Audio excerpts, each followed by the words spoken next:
Today, we'll talk about the astrology of the second week of October, October 6th through the 12th. First off, I wanted to say thank you to all of my patrons.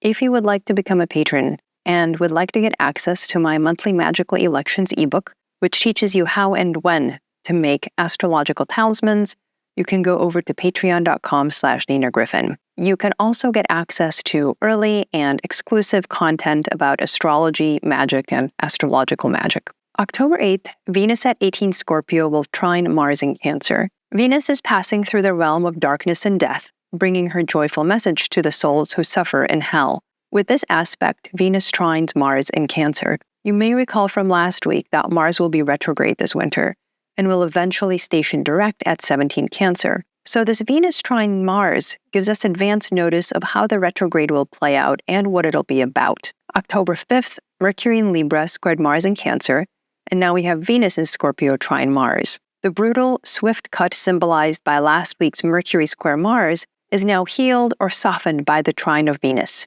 Remember that this is the goddess of life and love ameliorating Mars's extreme behavior. She patches up whatever Mars rent asunder in her typical fashion. We have the opportunity now to bring together seemingly disparate pieces into a harmonious whole. October 8th, Mercury at 21 Libra will trine Jupiter in Gemini.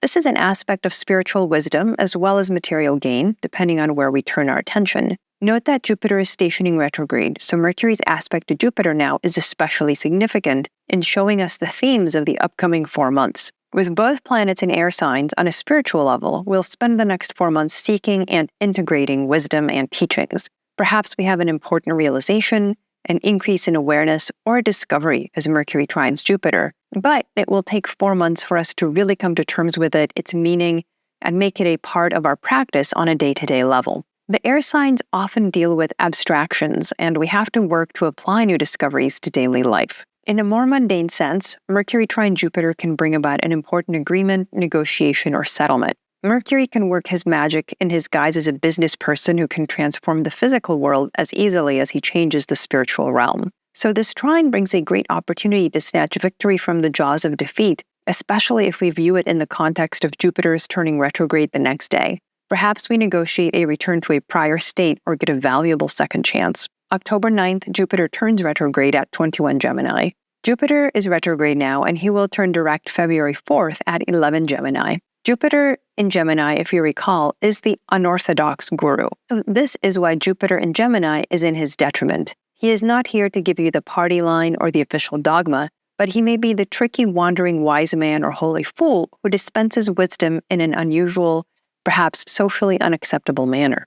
Jupiter in the sign of Mercury has a kind of light and delicate touch that transforms reality in an unexpected way that may seem tricksterish or magical. Magicians or other adepts can play that role now, and when Jupiter is retrograde, he'll be even more unpredictable than merely by being in Gemini. Carefully watch aspects to Jupiter during this 4-month period, as they can bring reversals and simply unexpected wisdom and turns of insight. In the material realm, too, Jupiter retrograde in Gemini can bring unexpected and startling opportunities that change what we thought was possible. October 11th, Pluto stations direct at 29 Capricorn. This is often less dramatic than the visible planets changing direction, and it tends to impact the collective more consistently than it does individuals. Pluto has been retrograde since May 2nd, so about 5 months, when he stationed retrograde at 2 Aquarius. So large organizations and nations could now change direction and decisively move into their new era. Pluto is now on his way into Aquarius for good,